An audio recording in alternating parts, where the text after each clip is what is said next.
ચિરંતનભાઈ, બ્રાહ્મીણ professional નેટવર્કની પહેલી instinct, પહેલો આઈડિયા, પહેલો સ્પાર્ક ક્યારે કઈ રીતે આવ્યો? મારા મગજમાં વિચાર એ આવ્યો કે એમ્પાવરિંગ ઓફ ધ બ્રાહ્મણ, એટલે બ્રાહ્મણોને સશક્ત કેવી રીતે કરવા, બ્રાહ્મણ કોમ્યુનિટીને કેવી રીતે આગળ લાવી. પણ મારે ડ્યુરિંગ લાઈફ પીરિયડમાં મેં જોયું કે બ્રાહ્મણોને ઘણી જગ્યાએ એમને પોતાના પ્રમાણે, એમની વેલ્યુ પ્રમાણે એમને કામ મળતું નથી, એમને બિઝનેસ નથી મળતો, અને ઘણી બીજી કોમ્યુનિટી કામ લઈ જાય. એટલે મને તે વખતે વિચાર આવ્યો કે મારે પણ કોઈ આ તરફ કોઈ કામ કરવું જોઈએ.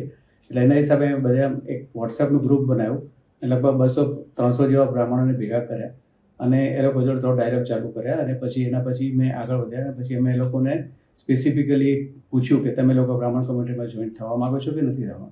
એટલે અમે એ પ્રમાણેનું અમે આગળ કામ વધાર્યું અને દરેક મેમ્બરને પર્સનલી કોન્ટેક્ટ કરીને એ લોકોને કેવી રીતે આગળ વધવું એ લોકોને સમજાવ્યું.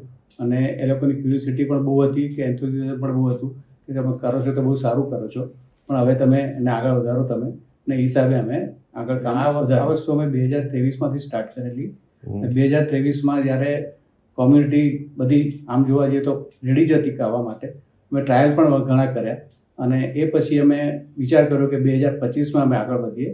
પર્ટિક્યુલર આ રીતે જ અમે નેટવર્ક ચાલુ કરીને, એટલે નેટવર્કમાં જુદી જુદી વિંગ્સ બનાવીને અમે ચાલુ કરીએ.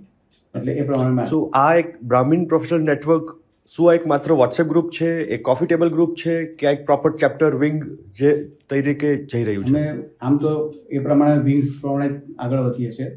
વિંગ્સ અમે સ્થાપિત કરીશું જેમ જેમ મેમ્બરો વધતા જશે.